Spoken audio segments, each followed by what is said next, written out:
भारी भीड़ बुला करके, कुछ हमारी अपनी भीड़, कुछ आयातित इंपोर्टेड भीड़ और कुछ अचानक से इकट्ठा हो जाने वाली भीड़, वो सारी भीड़ इकट्ठा करके हम बड़ा अच्छा माहौल बना करके इस कार्यक्रम को प्रस्तुत कर सकते थे और थोड़ा अच्छा हमारे लिए मीडिया और इन सब चीजों से भी एक अच्छा सपोर्ट आ जाता।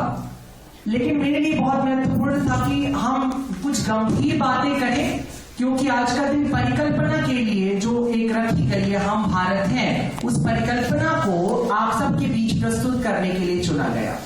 आज का दिन इसलिए चुन लिया गया क्योंकि आज नेताजी सुभाष चंद्र बोस की जयंती है और नेताजी सुभाष चंद्र बोस के एक नारे को हम ये पूरी मुहिम समर्पित कर देने के लिए तैयार हो जाएंगे कि तुम मुझे खून दो, मैं तुम्हें आजादी दूंगा। नेताजी ने ये बात उस वक्त कही थी जब भारत अंग्रेजों का गुलाम था और अंग्रेजों के खिलाफ उसकी मुखालिफत में लड़ाई लड़ रहा था। एक बात बड़ी महत्वपूर्ण होती है कि जब हमारे खिलाफ कोई दूसरा हो तो हमारी लड़ाई बड़ी स्पष्ट होती है और प्रायः हम उस लड़ाई के लिए अपनी जी जान लगा देते हैं और अगर हम में दम है अपने विद्रोही से ज्यादा तो हम जीत भी जाते हैं। और ऐसा भारत के साथ हुआ भी। भारत अंग्रेजों के खिलाफ खड़ा हुआ, इकट्ठा हुआ, चाहे इसका हिंदू था, चाहे मुसलमान था, चाहे इसका बिहारी था, चाहे बंगाली था, चाहे तमिल था, चाहे कश्मीरी था, सब इकट्ठा हुए। जब वंदे मातरम बंकिम चंद्र चटर्जी ने लिखी, आनंद मठ का एक छोटा सा नॉवेल आनंद मठ, उसमें छोटा सा गीत वंदे मातरम लिखा, तो उसे गाने वाला तमिलनाडु में भी आ गया और उसे गाने वाला कश्मीर में भी आ गया, गुजरात में भी आ गया, बंगाल में भी आ गया, सब जगह आ गया, कोई भेद नहीं बचा। जब सारे जहां से अच्छा हिंदुस्तान हमारा अल्लामा इकबाल ने लिखा अपनी बड़ी छोटी सी उम्र में, बड़ी कमसनी में, तो उसे भी पूरे हिंदुस्तान ने गाया। जब रंग में बसंती चोला आया तो वो भी पूरे हिंदुस्तान ने गाया और बड़े जोशो खरोश के साथ गाया। जब नेताजी ने कहा तो मुझे खून दो, मैं तुम्हें आजादी दूंगा, तो तमाम युवा निकल पड़े। जब भगत सिंह ने पुकारा तो भी तमाम युवा निकल पड़े। जब गांधी ने कहा कि नहीं, हम ये उग्र दल, ये गर्म दल नहीं हमारा होगा, हम नर्म दल से अपनी बात करेंगे, हम सभी ने अवज्ञा आंदोलन करेंगे, तो भी तमाम युवा निकल पड़े, देश निकल पड़ा है। और सब इकट्ठा होकर के क्या करने लगे, अंग्रेजों के खिलाफ एक मुहिम चलाने लगे, एक आंदोलन चलाने लगे कि हमें अंग्रेजों से मुक्ति चाहिए।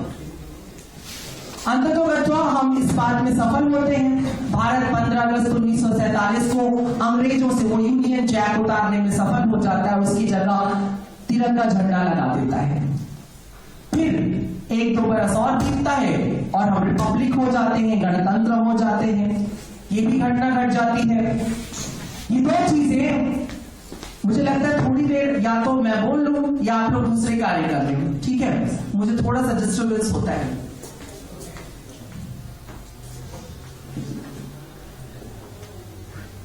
क्षमा कीजिएगा। आखिरकार हम एक गंभीर विषय पे बात कर रहे हैं तो थोड़ा गंभीर होना आवश्यक होगा, अन्यथा हमारी बात करना निरर्थक होगा, बेकार हो जाएगा। हमारे देश में हम लोग अंग्रेजों के खिलाफ खड़े हुए और सफल हो गए, लेकिन नेताजी ने एक और बड़ी खूबसूरत बात कही थी जिसे बहुत तवज्जो नहीं दिया गया आजाद भारत के अंदर। उन्होंने कहा था जब भारत अंग्रेजों से आजाद हो जाएगा तो भारत को फिर से गुलाम बनाना पड़ेगा भारतीयता का, क्योंकि भारत को भारतीय होने में एक लंबा वक्त लगेगा, क्योंकि हम 100-150 सालों की गुलामी झेल चुके हैं। जैसा मैं कई बार कहता आया हूं कि भारत में कई अलग अलग प्रांतों से आकर के शासकों ने शासन, बहुत अच्छी बात शिवाजी ने कहा, और शिवाजी ने अपने नाम के बारे में कहा कि हिब्रू, इब्रानी नाम है इनका। तो एक बात मैं जोड़ देता हूं कि शिवाजी तो नहीं, लेकिन शिवाजी का नाम जहां से आया है वो शिवा की महारानी बड़ी फेमस है। बाइबल में, ओल्ड टेस्टामेंट में, न्यू टेस्टामेंट में और कुरान में ये सोलोमन से मिलने के लिए जाती है और बहुत बड़ा रहस्य इसके पीछे छुपा है कि वो सोने की धरती से आई थी, एक गोल्डन अर्थ से निकल करके आई थी। तो खैर बड़ी अच्छी बात है शिवाजी आपके नाम के साथ, और आप भी इत्तेफाकन एक सोने की धरती से ही जुड़ी हुई है। इसे भी वास्को डी गामा ऐसा ही खोजता हुआ आया था कि ये सोने की धरती के गोल्डन बर्ड है।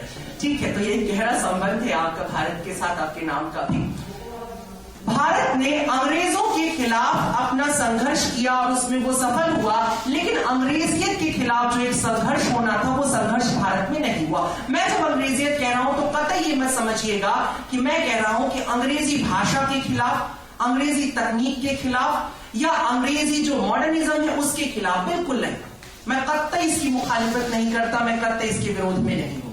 संसार का कोई भी ज्ञान हो, किसी भी तरह की भाषा हो, किसी भी तरह का कल्चर हो, उसे समझना और उसे अपना लेना ये भारत की बहुत ही पुरानी परंपरा रही है। यही है जो हमें भारत बना देता है। अल्लामा इकबाल ने कहा, कुछ बात है कि हस्ती मिट्टी नहीं हमारी, सदियों रहा है दुश्मन दौड़े जहां हमारा। कौन सी बात है कि हस्ती नहीं मिटती है? नहीं मिटती है हमारी हस्ती क्योंकि हम सहिष्णु हैं। नहीं मिटती है हमारी हस्ती, जिसे गौरव जिस तरह से कह रहा था, वर्तमान के मानी बहुत दार्शनिक स्तर पे मत समझो, बहुत सामाजिक स्तर पे समझो। वर्तमान के माने जो अप टू डेट हो सकता है, जो अपना नवीनीकरण कर सकता है, जो अपने में संशोधन कर सकता है। ऐसी क्या विशिष्टता है भारतीय धर्म के अंदर जो दूसरे धर्मों में नहीं मिल पाती है? दूसरे धर्म कंजर्वेटिव है, वो संशोधन पसंद नहीं करते हैं। यहां पे कई मेरे मुस्लिम बंधु बैठे हैं, शिवाजी भी मुस्लिम है, मुमताज भाई भी मुस्लिम है, और भी कई लोग हैं। लेकिन आप जरा बताइए कि क्या कुरान में आप कोई संशोधन कर सकते हैं? किसी संशोधन का कोई स्थान नहीं है आपके पास। 1450 सालों से आपको उसी के अंतर्गत रहना है। क्या बाइबल में आप कोई संशोधन कर सकते हैं? नहीं कर सकते हैं। गैलीलियो ने कहा कि धरती गोल है, सूर्य का चक्कर काटती है, तो उसके खिलाफ दुनिया के सारे फतवे आ गए चर्च से निकल करके। संशोधन की जगह नहीं है। जूइज्म के अंदर संशोधन की जगह नहीं है। यहां तक कि आप धम्मपद और त्रिपिटक, दुनिया के महानतम दार्शनिक बुद्ध ने इसे दिया, लेकिन आप उसमें एक भी धम्मपद का एक भी पद संशोधित नहीं कर सकते।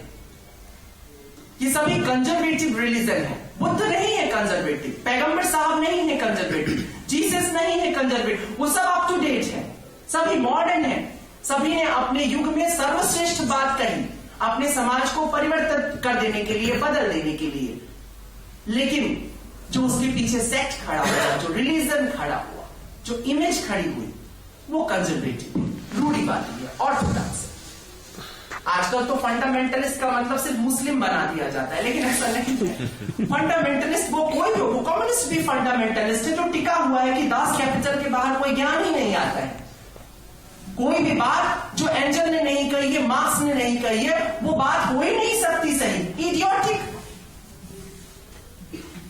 आप अगर गांधी को लेकर के भी अगर फंडामेंटलिस्ट हो जाते हो तो आप उस दिन में फासिस्ट लगने लगते हो।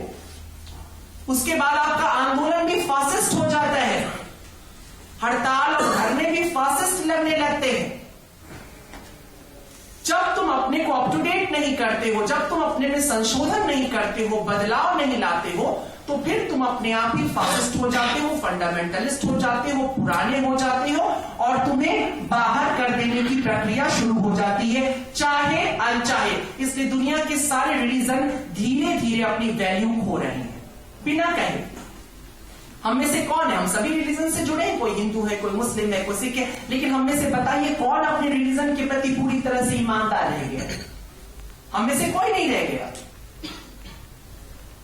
समस्या क्या है? समस्या यह है कि हम में से कोई भी व्यक्ति अब उसके साथ अपने को रैपअप नहीं कर पाता, जोड़ नहीं पाता है।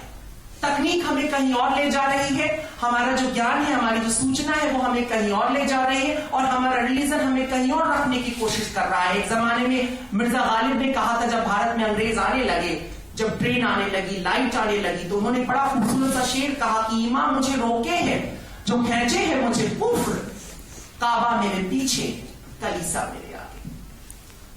वो जो मुगल सल्तनत, वो जो बादशाहत, वो जो इस्लामी गरूर था, वो पीछे की बात हो गई है, इतिहास की बात हो गई है। आने वाला समय बेस्ट का है। मिर्जा गालिब को कोई पैसे नहीं अंग्रेजों ने दे दिए थे ये शेर लिखने के लिए, लेकिन ये उस समय की हकीकत थी, और यही वजह है कि मिर्जा गालिब प्रासंगिक हो जाता है।